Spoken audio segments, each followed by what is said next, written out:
Have you ever wanted to fight an undead horde led by a vampire general? Defend the forest against a legion of tree people that have splintered off from their tree people tribe?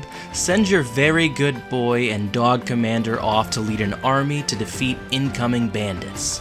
If you answered yes to any of these questions, enjoy strategy RPGs at all, or even have the slightest interest in playing a strategy game with all of the character of a Saturday morning cartoon, Chucklefish's Wargroove may very well be for you.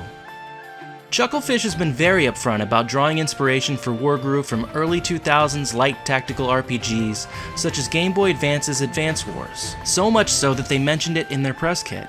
Chucklefish's founder Finn Bryce said of the game, "We've always been big fans of the genre of light tactical games, but we felt that there haven't been any games fulfilling that niche in nearly a decade." He's not wrong. As a teen and young adult, I was crazy about Advance Wars and never understood why they stopped being created. There was so much more that could be built upon in that genre with those building blocks. Wargroove takes those building blocks and turns them into a completely nostalgic, yet somehow wholly unique experience that I'd recommend to anyone with a passing interest at all. The core gameplay experience is that of a tactical RPG. Each side of the battle gets a full round to move, position, and set up their units, attacking or retreating as they see fit. The heart of the gameplay centers around your commanders. In total, there are 12, all with unique abilities and storylines to follow along with.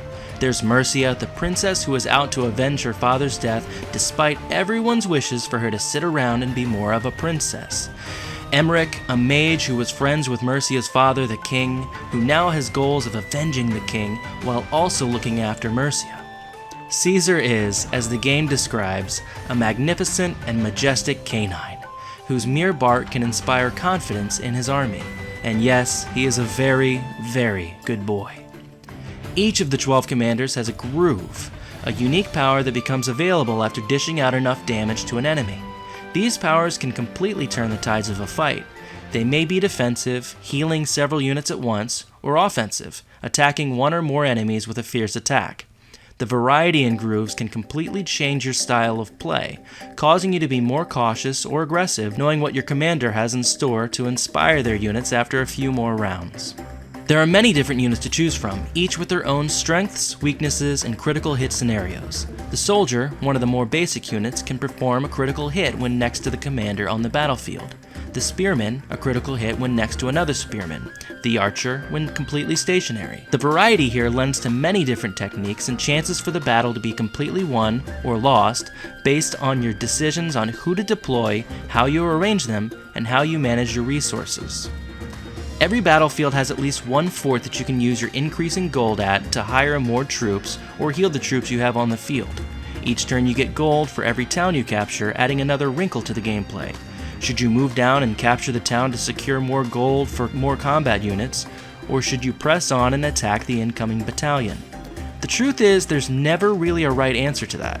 Some battles, sitting back and building up your resources is the smart move, and you can decimate the incoming forces by overwhelming them with your defenses. In one early battle, I was using this method, playing it a lot like I used to play Advance Wars, and could not figure out why I would get 20 to 30 turns into the battle only to lose. Well, it turns out the enemy commander had the same plan as I did. When I switched to my own style and went directly after the commander with the few troops I had, I was able to overwhelm him quickly in as few as 6 rounds. This game is deep. The gameplay is incredibly simple to pick up, but if you want to take the time, turn the difficulty up, and think through every decision, the game rewards you with some of the best turn-based mechanics I've seen in any game to date.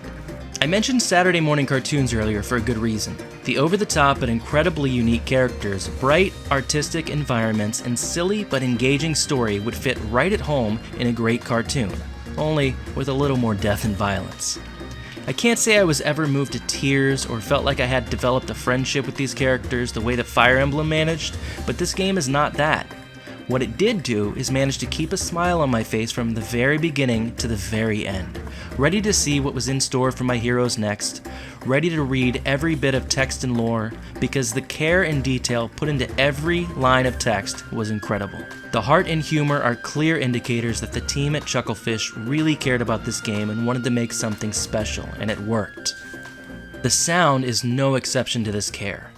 The soundtrack is great. Epic, sweeping battle tunes and quiet, heartfelt moments are all handled exceptionally, and I have already purchased the soundtrack by Phonetic Hero on Bandcamp and plan to add it to my work music playlist. The battle sounds are also very well done, evoking nostalgia while also hitting the right clicks at just the right time to make each menu click have weight. I know I'm weird about sound, but this stuff really matters. To me. I would love to have fully voiced dialogue though. Most of the dialogue is very 2005 JRPG in that the character text might be saying, "Mercia, you can't possibly be foolhardy enough to run into the battle. You are the princess after all." But what you actually hear is, "No!" I understand that this follows a lot of the gameplay from that era, but this is one of those elements that I would have preferred to be a little more modernized. There is so much more depth to be had in Wargroove once you're finished with the campaign. There's an arcade mode where you can take the commanders through sets of challenges and learn more about them along the way. There's a puzzle mode where you're dropped into a scenario and have to solve the situation with only one turn. There's an in-game editor that allows you to create your own maps and scenarios complete with your own cutscenes and dialogue, along with a menu to download other creators' maps and stories. Online multiplayer is also very easy to get into, but can be a frustrating experience if you're new to the game and playing against people far more seasoned, but still, it's very, very fun. All of these extras are deep, unique, and challenging, and with the custom campaigns and online play, the length of this game can be extended well into hundreds, if not thousands, of hours. I'm sure it's clear by now, but I love Wargroove and find it incredibly worthy of a 9.0. I really think that even if you're not a fan of the strategy RPG genre, there's a good chance you could be sucked in by this game. That said, nothing is for everyone, and you need to take your own taste into consideration. If you're looking for a dark, gritty, heat-of-the-battle experience, you're looking in the wrong place. Otherwise, Wargroove's heart, gameplay, depth, and sound is a fantastic experience and a steal at $19.99 on PSN. I hope you enjoyed the review. Please bookmark and visit theplaystationbras.com, the best place to go for all of your PlayStation news, reviews, and content.